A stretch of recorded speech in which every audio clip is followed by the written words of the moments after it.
All right, let's talk Eagles-Rams. So I already made a video talking about the other side of the ball, the Eagles defense going up against the Rams offense, but now we're doing Jalen Hurts and Saquon Barkley against this Rams defense that all of a sudden, which, had looked horrible through, I don't want to say horrible, but looked bad through the first 3 quarters of the season, is getting hot at the right time and is honestly looking kind of great, including an awesome game against the Vikings. So we're going to start this video off with some numbers. How much do you want to pay attention to the Rams numbers? I'll let you be the judge.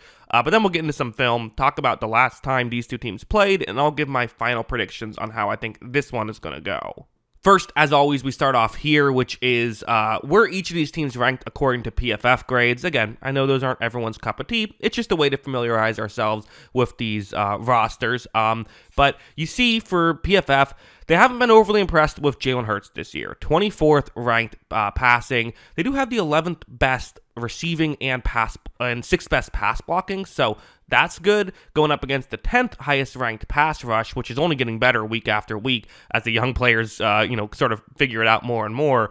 And then a 23rd ranked coverage. That's the weakness of this Rams unit, is they've covered a lot better as of late. That Vikings game, they were honestly great at covering, but they need to do it more consistently. And are they just in a hot stretch, or is this who they are now because they're young and they're getting better? Again, it's kind of impossible to say, but that's where PFF has the passing units here. The rushing, so you see that PFF says they're the 6th highest ranked run blocking and the 10th highest ranked rushing unit, the Eagles are. The asterisk is I just don't agree. I think Saquon Barkley's been better than the 10th best running back in football this year. I don't know, hot take, but hey, I think PFF's pretty good. I don't agree with them on everything. That's fine.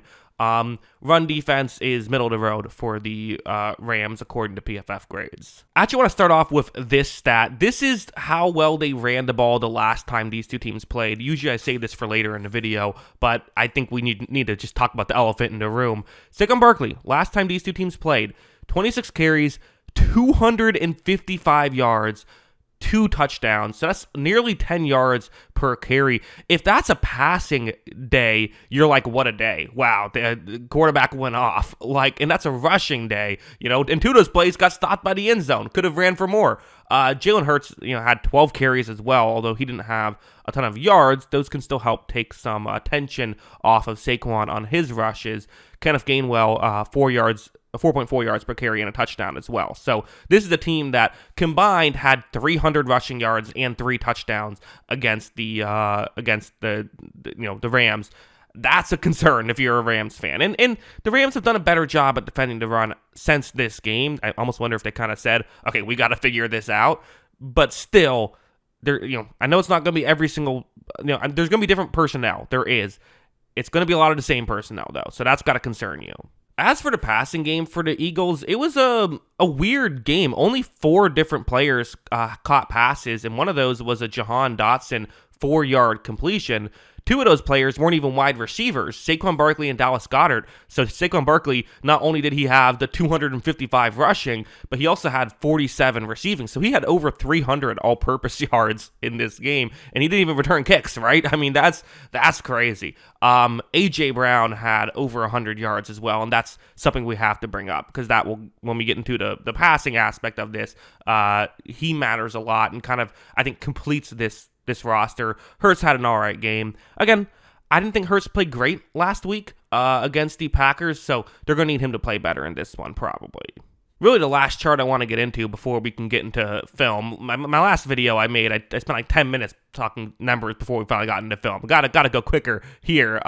You see, the key stat to watch here, though, is at the top of the screen. So what you're looking at is the key Eagles receivers and how they play against man coverage and how they play against zone coverage. The 2 stats are PFF grades and yards per route ran.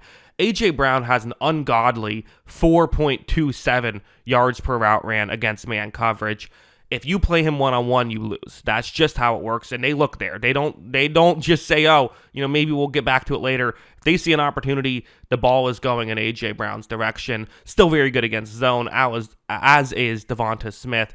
Dallas Goedert also really good against man. We saw him have a great play wild card weekend. So The reality is, man coverage might not be the way to go here. The Rams have been playing more man coverage as of late, but the issue is if you want to stack the box and make sure that you keep Saquon contained, then you got A.J. Brown to worry about down the field.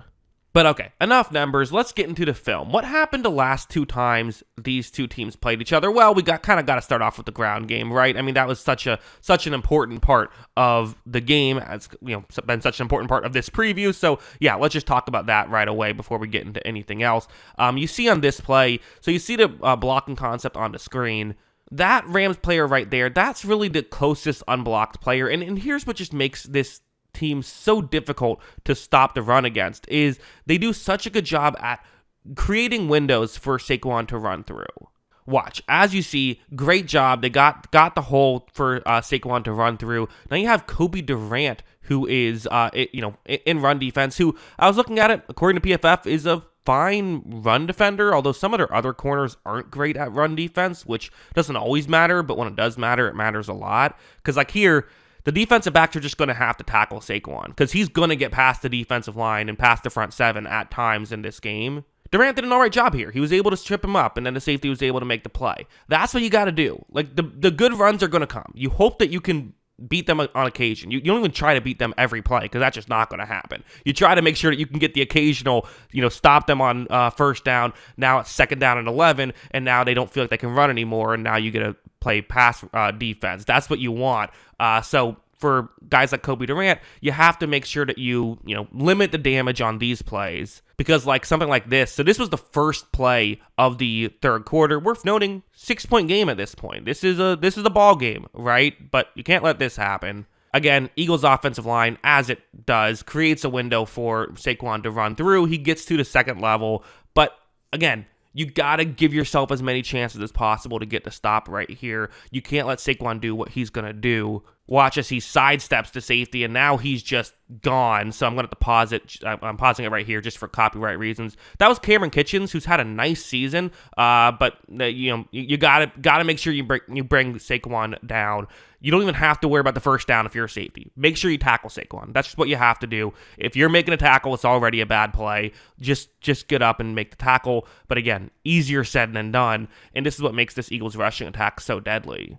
But now heading over here, so it is a 3rd down and 6 situation here, and this is what the Rams need, is the Rams need to get to these plays, which, okay, in theory, you could still run the ball, and maybe the Eagles would even try it, because they like to go for it on 4th, but really, you're probably throwing the ball right here. You're going to play pass defense here if you're the Rams, and this is where they stand a chance, right? You get to these situations, and what I actually want to talk about right now is pass rush, because I kind of brushed over it, but the Rams pass rush has really played great as of late. They have a lot of good players. Kobe Turner, who is one of the best young players in the league. Jared Verse, another guy, and then they just have several other players who are just like quality pass rushers, like Braden Fisk maybe is the next biggest name on that list. But even guys like Michael Hoyt and Byron Young have done good off the edge. Like they have pass rushers. Here's the issue is you're going up against the Eagles. You see that the Rams are playing man coverage in the back. You look down the field and the Eagles pass rush, Eagles pass blocking, really doing a good job right here. But this is the thing. If you can just cover for a bit, that will give you time for your pass rush to come. As you see here, that's Braden Fisk who ultimately gets home and is able to make the tackle. You don't necessarily have to cover for forever. The pass rush will get there. And so maybe it won't get there as quick as you're used to as a Rams fan because of this good pass blocking. But if you can cover long enough, the pass rush will ultimately get there. The flip side, though, is you could have situations like this where, so I've circled 2 Eagles players right here. It's, again, similar situation, 3rd and 3. You can't fully just play pass defense because the running game certainly is an option here. However, when Hurts takes the snap, you see that, okay, not really well executed. Player got knocked down. That didn't really work. Hurts is looking for a check down. Doesn't necessarily love that situation, but not only is the pass rush not getting home, they've given up containment, and Hurts can move. As you see, that's exactly what happens. Got to be smarter than that. I mean, it's so tough, because this Eagles offensive line is so difficult to pass rush against. You want to try and do what you can. You're getting frustrated. You're trying to make a move, and then you go too far in one direction, and now you've given up containment, and now Hurts just rushes for a first down that he might not have gotten otherwise. So, got to be smarter there if you're the Rams in these situations, but easier said than done. Of course, something like this, if you're running the ball effectively, doesn't just mean that you get the yards through the ground game. You can try something like this, which is a 1st down and 10. You have A.J. Brown running this route over the middle. It's a play action. As you see, A.J. Brown's going to go over the middle. And honestly, I thought the safety did a pretty good job at crashing in, trying to make a play. It just didn't matter. I think be aggressive if you're a safety. If you get burned downfield for a touchdown, it is what it is. Be aggressive. Try to see if you can jump a route and get a turnover. Like I think that should be the mindset. You should have an underdog mindset because of what happened last time and just because of who the Eagles are. They're very good. But the last thing, and this is what we have to talk about as well, is even in these obvious passing situations, the question is who's going to cover A.J. Brown. As I mentioned, I mean, when he is left one-on-one, he wins usually. Again, he has over 4 yards per play when he's in man coverage. That's not even factoring in plays that he's double teamed. Those still count. So it is factoring in, I should say. And when he doesn't get the ball, like when they don't throw it at him, those plays still count. Like that's just how ridiculous it is. Like a good running back will get that many yards per carry. This is just when he's on the field and they're playing man coverage. That's how much he gets. Watch here. Hurts is going to obviously look in his direction, fires in this direction, and you see there is a window. Again, both teams have really good receivers in this game. Puka Nacua I think is awesome. A.J. Brown might be the best in the league when he's left one-on-one. He's certainly in the conversation there. You can't be doing this. I know they just did a good job against Jefferson, but will it happen again? I'm not going to bet on it. As you see, good throw. A.J. Brown also breaks a tackle, breaks a couple tackles actually before finally getting brought down. He's a monster. He is someone you have to pay attention to. Put as many guys on him as you can if you want to play man coverage, because otherwise it's not going to go well. It is worth mentioning the weather in this game. It is going to be in Philadelphia, but it should be kind of 30s. I would assume like high 30s when the game starts. We'll maybe go down to high 20s as the game goes along. There also is a decent chance that there could be some weather in this game, some rain in this game, maybe even snow if it's cold enough, right?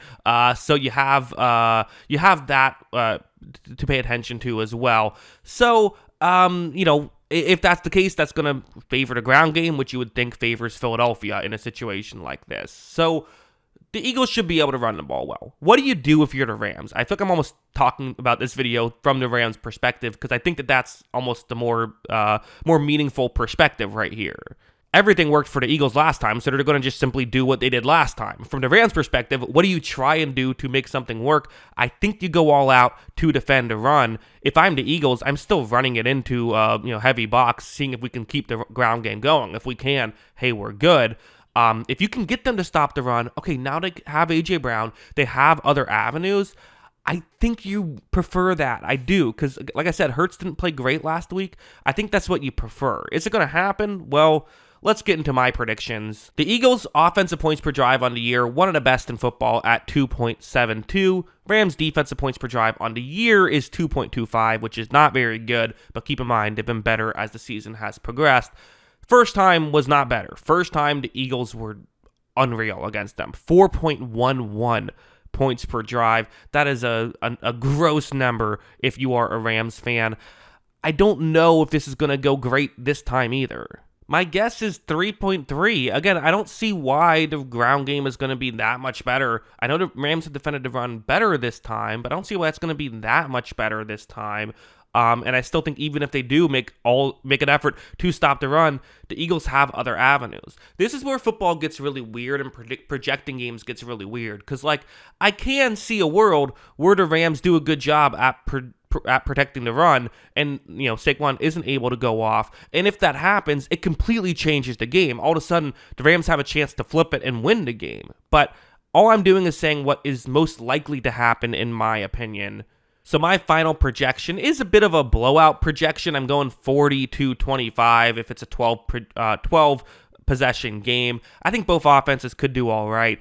I just think the Eagles have more avenues to win. And quite frankly, I just think that they're really good at something. And the Rams struggled with it last time. I think they'll struggle with it this time. But we've seen it happen. We're a team that looks like it's, like they were a mess the first time they played the team, ends up looking great the second time.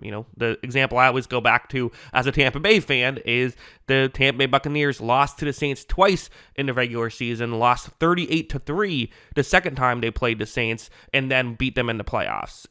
Things can change, but also I mean, part of why I thought the Rams had a good chance to win last game and why I picked them to win against the Vikings was because I liked that matchup. Now it's the opposite. Now I actually like the Rams okay offensively, and that's the other thing. Maybe they can just win the shootout, but and that might be the mindset. Maybe you get up big and force the Eagles to run less, but the Eagles will still run even if they're down 2 scores unless it's the fourth quarter. So yeah, I don't know. I like the Eagles in this game, but I even though I have a big score right below my face right now, I don't think this is impossible for the Rams to win. I really don't. So Rams fans, don't get too discouraged. I don't think that, I'm not saying you're out of it, but I just think the Eagles are a really good team, and I think they deserve to be favored. But those are my thoughts. What are yours? Let me know in the comments below.